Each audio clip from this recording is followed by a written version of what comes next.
This is episode 6, featured lettering artist Alexandra Snowdon. Welcome to the Hand Lettering Podcast. I'm Tam Love, hand lettering artist with a degree in art and design and more than 10 years experience specialising in pencil illustrations. I write and create for letteringtutorial.com, a place to find tutorials, interviews, resources and more. Join me as I talk about all things lettering. Welcome and hello to episode 6 of the Hand Lettering Podcast. In this week's episode, I'm going to talk about lettering and graphic design artist Alexandra Snowdon. I'll also talk about a particular piece of work that she's created that's really stood out to me that I definitely recommend that you go and have a look at. Moving on from that, I will highlight a quote that will be really good for you, especially as a beginner letterer, and if you're not, it's still just fun to join in, but it will hopefully help get you practicing lettering regularly. And if you're stuck for things to letter as well, it's always handy to have ideas and suggestions. So there'll be a quote that you can letter, and then after that I'll be answering some of your lettering questions. In case you missed the update in last week's episode of the Hand Lettering Podcast, I'm just going to go over it again because I know some of you will be joining in with the podcast series for the very first time in this episode. So I just want everybody to know what's happening with the podcast series going forward. So originally I was making a podcast episode every other week, so bringing out a new one once every 2 weeks. And the episode structure was, it kind of followed the pattern of I to talk about a particular topic for kind of half the episode. And then for the second half of the episode, it would be an inspiration section. And in that, I'd include a featured artist, a featured piece of their work, and highlight a helpful lettering quote that you can letter out, and then answer your lettering-based questions at the end. So that was the structure, and that came out, like I say, every other week. Going forward from last week's episode, I decided to make the podcast a weekly thing, so a new podcast episode every week. So now the structure of the episodes, they're pretty much the same as it was before, only I'm splitting it. So last week's episode was on a particular topic. This week's episode is the inspiration section, so where I talk about a artist and so on. Next week again will be a particular topic, and then the week after a featured artist, questions and so on. So it's the same content really, just delivered to you at a slightly different kind of time. But I thought it would be more beneficial for you to get episodes weekly. That way you can take on board some of what I say in an episode about a topic and apply that throughout the week. Then the next week round you can look up the featured artist or have a go at lettering the quote. I thought it would be much better for you to get it kind of in weekly doses than have to wait 2 weeks in between each time. So that's the plan going forward. It will be, as I mentioned in the last week's episode, a bit of a kind of an experimentation. And again, I'd love your feedback on it. So if you love the idea of the Hand Lettering Podcast series being weekly, let me know.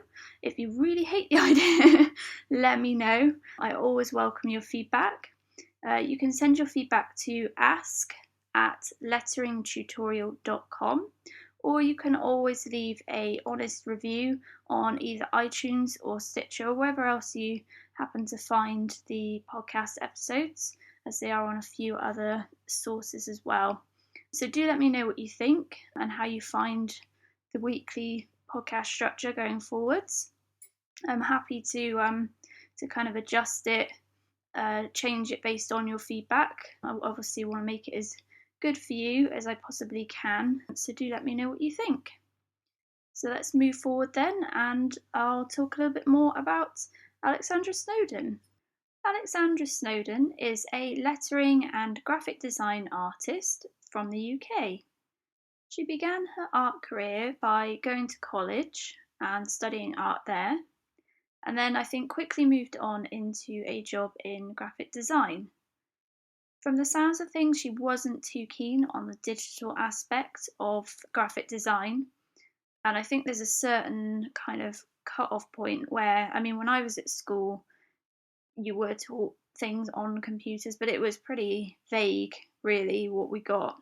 In my first year of kind of higher education, I got about a year in computers then, and it was really basic, like drawing with the paint application and typing into, like a Word document, and that was kind of it. Then we had a couple of years gap. There was no computer lessons whatsoever. And then right towards the end of, where I took my exams and stuff, we did then get a couple of years. But it was sort of just at that point, I think, where computers were starting to become essential.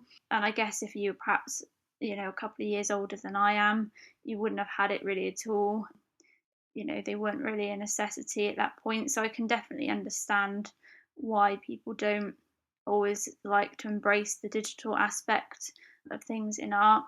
I mean, sometimes even people that are younger than me, they just hate computers and not that keen on, technology, and they prefer to create things, with their hands, draw on paper, and have that, raw, realistic sort of look about their work without putting it through a computer.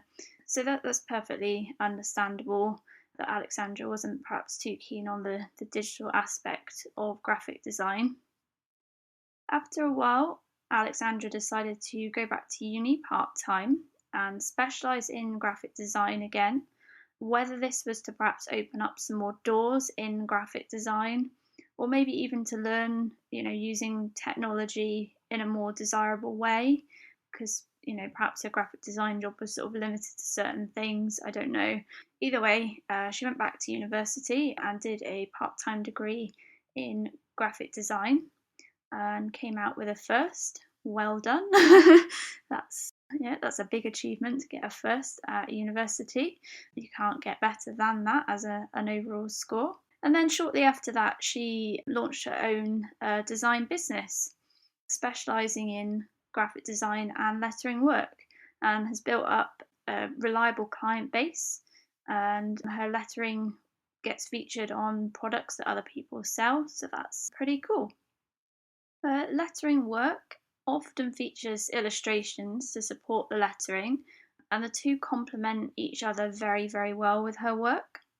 You can tell she's obviously using digital equipment for some of the lettering that she creates for prints and things like that, but you can see she kind of keeps the digital aspect, I think, to a minimum. A lot of her skill is in the actual initial kind of drawing of the lettering and the illustration, and then I think from the looks of her work, mainly just the digital side comes in just from colouring the work. That seems to be mainly what she uses. She doesn't massively tweak or change the lettering once it's been digitised, which you can see if you browse through her Instagram feed. You get not just finished pictures of her lettering work and prints. You can also see kind of works in progress, which is helpful, because that way you can actually see what she's done by hand and what has actually then been done in the digitization process. As I've just mentioned, Alexandra's Instagram feed, you can find her on Instagram at Alexandra Snowdon, so that's ALEXANDRASNOWDON.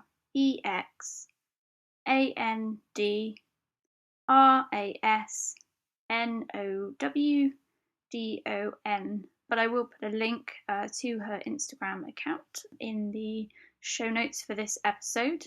So you can find the show notes on letteringtutorial.com.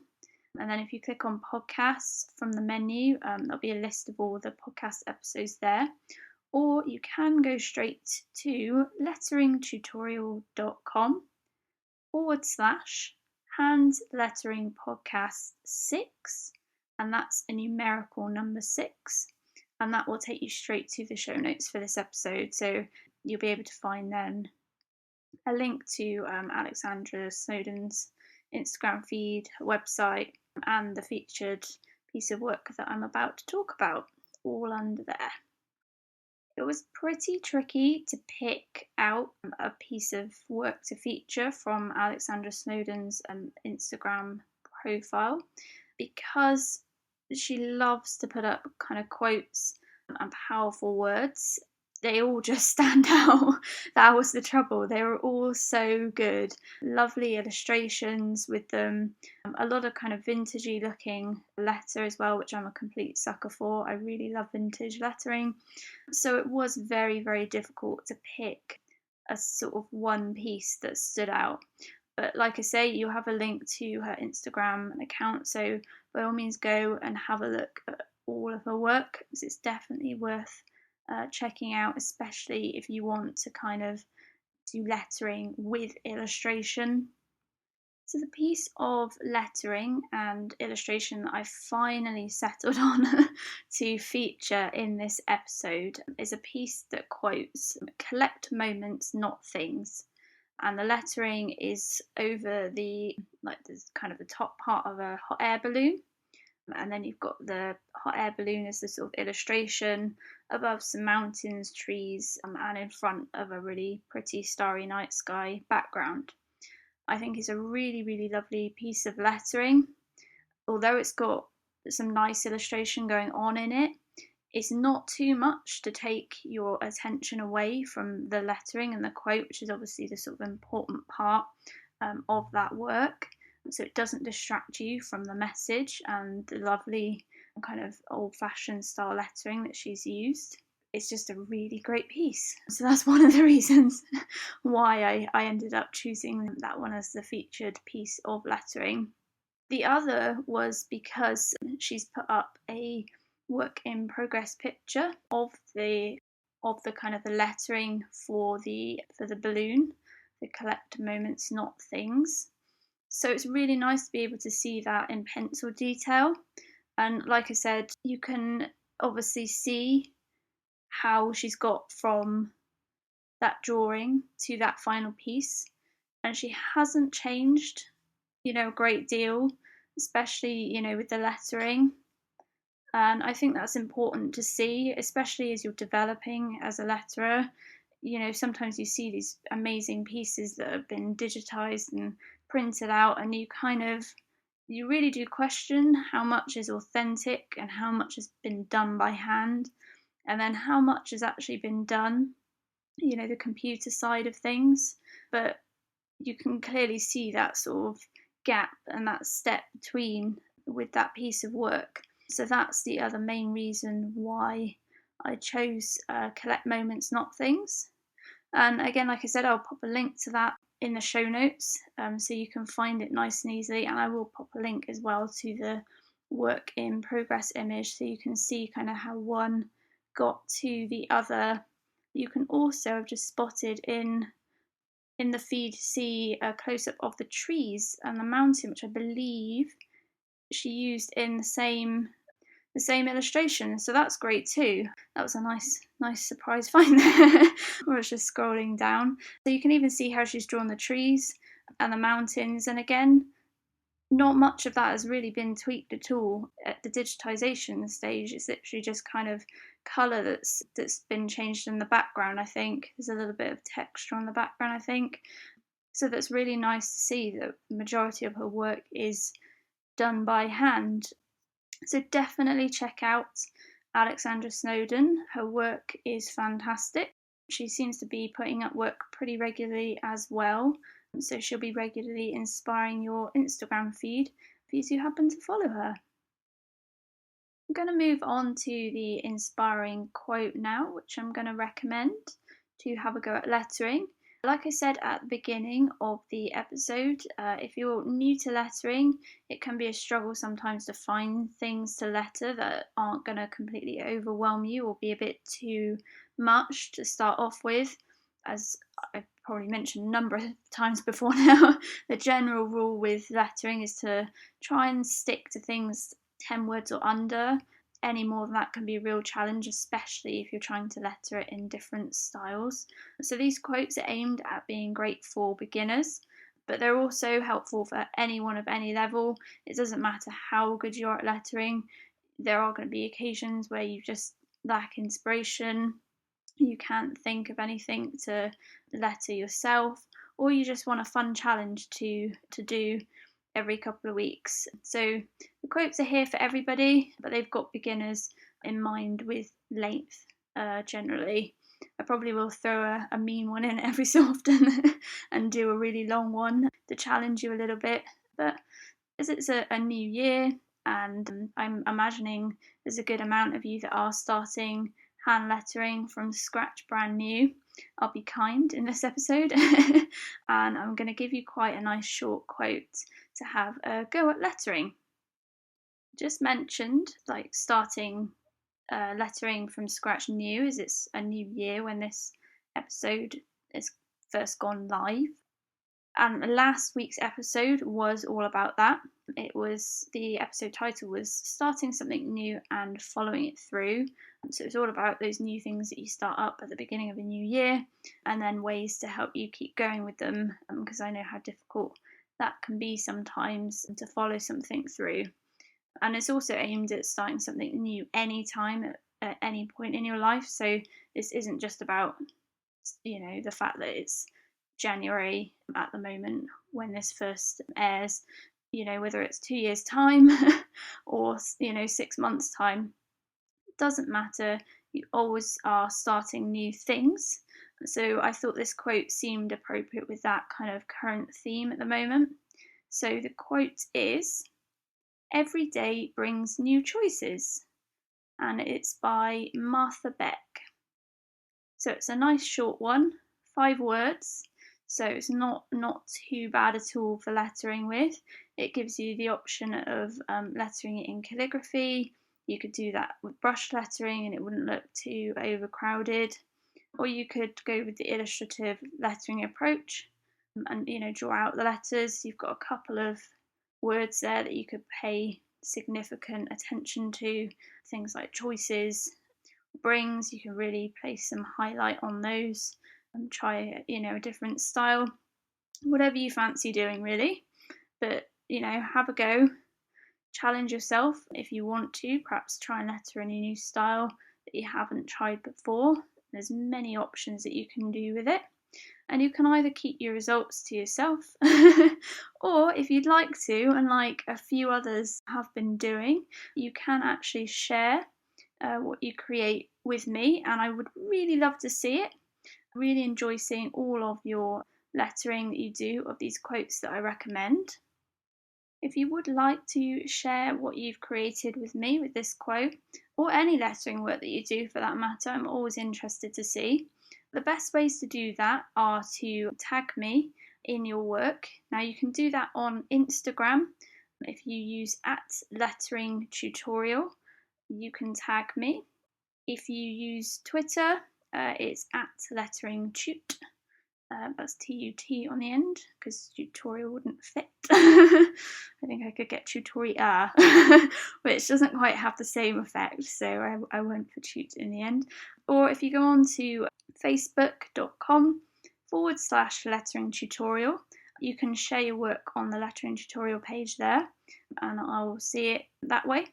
So it'd be great if you would like to share it to me. You can always, as well, if you want to remain a little bit anonymous with your friends and stuff on social media, you can always again email me anything you like. So just send that to ask@letteringtutorial.com again, and I will have a little look at it there. The last couple of episodes I've mentioned a couple of people that have been joining in and lettering the quotes. I've got another person for you this episode that had a go at lettering, I think the first quote and then maybe the third or the fourth one, I forget which now. But if you want to have a look at what they've lettered for the previous quotes, you can. So if you go on to Instagram and you look up @Vittoria7, I'm gonna apologise now if I've said that wrong. I'm sure I have. So that's @VitoriaSeven.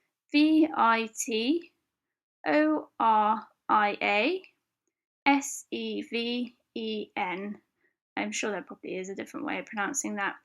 But Vittoria has done a couple of the quotes, like I say.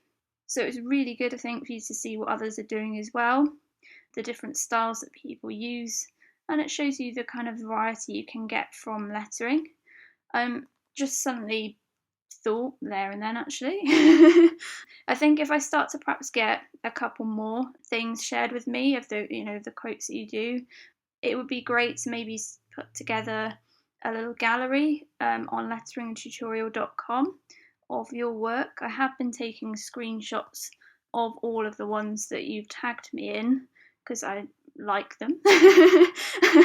It's lovely to see that obviously you're listening along with the podcast and joining in, and I love seeing your work. So I have been sort of keeping an eye on them and obviously appreciating it when you do them. So yeah, I think if I get a couple more of you sharing your work with me, there probably will be enough to start to put a little gallery together. So if you're listening and you think that's something you're interested in or you like the idea of, again, please do let me know. I will obviously check with the ones of you that I've collected your work of, where you've lettered these quotes, if it's obviously okay to put your work up on the site, but hopefully you will be obliging. I'm sure you will. But yeah, let me know if you like that idea. It would be great to hear what you think. Well, hopefully we'll be able to put a little letter community kind of gallery together, and then that'll be a way for others to see your work, perhaps outside of social media a little bit too. So we're reaching the final section of the podcast episode now, the questions and answers section. I usually wait till the end, but I'm going to change things up and put it at the beginning. If you have got any questions that you would like answered about anything hand lettering related whatsoever, be it calligraphy, brush lettering, anything you can think of that's to do with that, or even maybe something just that relates to creativity, please do feel free to send your questions. You can do that by, again, emailing ask@letteringtutorial.com. There will be a link to the email address on the show notes, but you can find it on the About page on letteringtutorial.com as well. Or you can comment in the show notes for this episode as well. If you've got questions, just drop them there and I will transfer them over into my notes and do my best to address them in a future episode of the podcast. I think it was episode 2 that I had some questions sent in by Nacho from Spain. I've got a couple more here now from Nacho. So I'm going to read them all out first and then I will address them individually. That's probably the best way to do it. So the first question is, how important do you think it is learning calligraphy for a letterer? I mean, I know that lettering is all about drawing letters, but would calligraphy represent an advantage and to what point? I'm specifically regarding the learning phase before going pro. So that's the first question. The next one is, what part of your work is delivered digitally and what percentage is still delivered as a physical product? Is there any trend on this aspect that you know of? Also, would you say that prospective customers tend to prefer a digital showcase over a tangible product or the other way around? Those are 3 very interesting questions with kind of a lot of focus, I guess, on sort of going professional with lettering. So let's start with the first one. How important do you think it is learning calligraphy for a letterer? I mean, I know that lettering is all about drawing letters, but would calligraphy represent an advantage and to what point? I'm specifically regarding the learning phase before going pro. Yes, my answer to that is I do think it is beneficial to learn calligraphy as a letterer, because when you write lettering with calligraphy, you kind of learn where to put the thick and thins, and the pen, like a calligraphy pen, kind of helps guide you with that in a way as well. You can't really write up at certain angles with a calligraphy pen without it kind of catching in the paper and sort of splattering ink everywhere. And then once you grasp the kind of the shapes and where the thicks and thins are, you can then actually apply that better to illustrating lettering. So I think it gives you a good grounding of knowledge for thicks and thins and the sort of the shapes of letters, particularly if you're kind of perhaps looking at lettering script style stuff, because it obviously often uses thicks and thins. I think calligraphy and learning calligraphy can help with brush lettering a great deal as well, because it kind of provides the same sort of grounding. I mean, brush lettering in a way is almost like calligraphy, but with sort of usually with a slightly different nib or a thicker pen kind of brush tip. But it's the same principles that apply. You obviously want to come down thick with downstrokes and then thin on the upstrokes, and that's the sort of the rule of calligraphy, really. So yes, I do think it's important in the learning phase to learn calligraphy. If you haven't gone down that route, it's not it's not the end of the world. You can obviously learn it at any stage, and you might find if you've been doing perhaps something like brush lettering for so long, you start calligraphy and you don't find it too challenging because you've already built up the sorts of skills that you can learn from calligraphy with brush lettering. But I think it definitely will help with doing illustrated lettering, especially if you're looking at script stuff.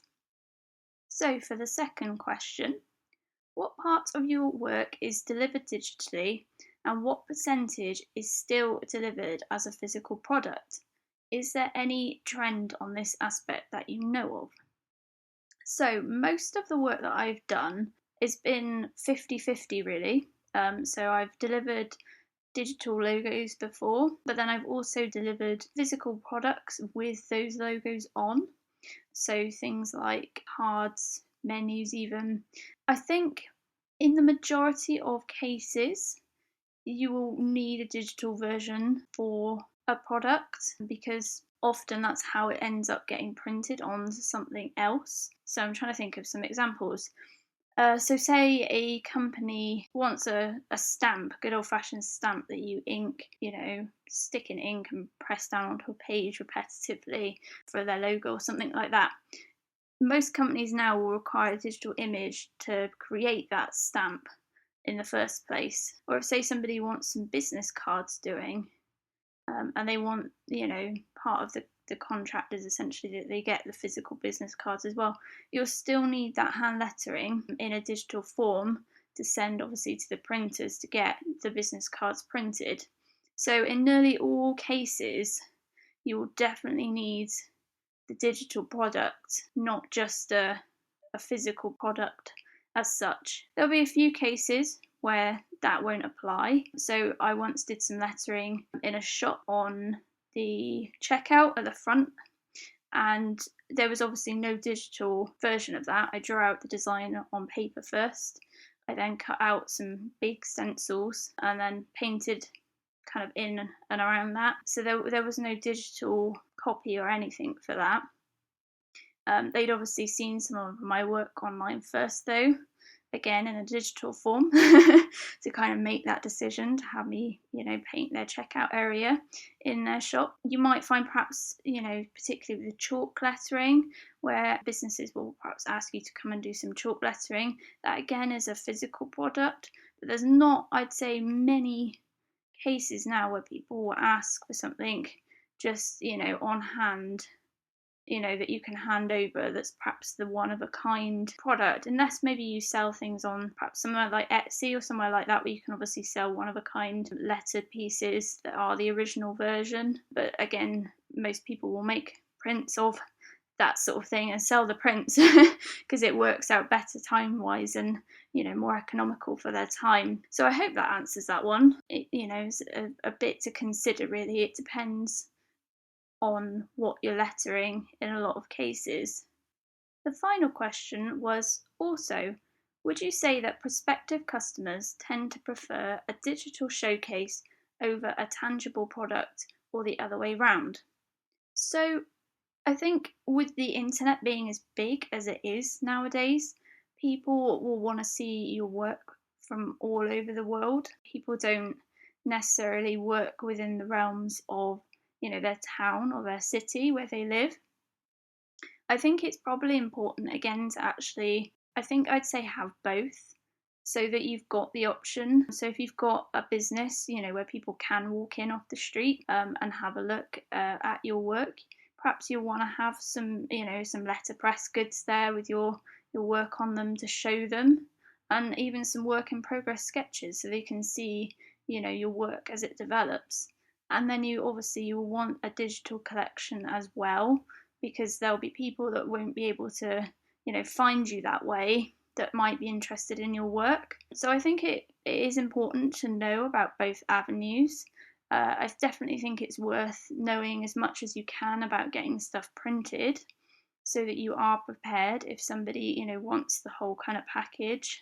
They want, the digital product as well as, something in physical form. I mean, people do want business cards and flyers and menus and all sorts of things that are tangible. But like I say, most often you start off with, your hand lettering, and then you digitize it, then you send that to the printers. So it kind of all works together, I guess.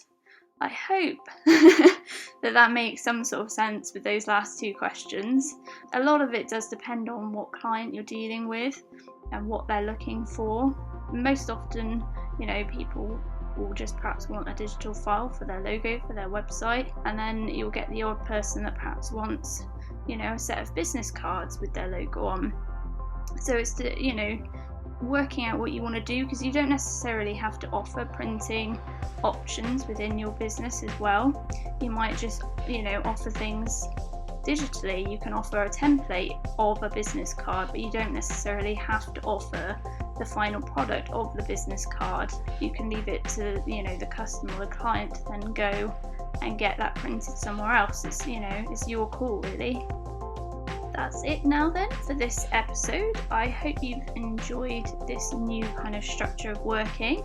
It's obviously the testing moment, really, because you got the kind of topic in last week's episode, and this week's episode has just been about the kind of inspiration section. So let me know how that's worked for you and if you've enjoyed it. And again, if you do enjoy it, please feel free to leave an honest review on iTunes or Stitcher. Thank you so much for listening. I really do appreciate it, and I really can't wait to see what you come up with the quotes over the next week or so. I'll look forward to seeing what you tag me in. Thank you, and bye for now.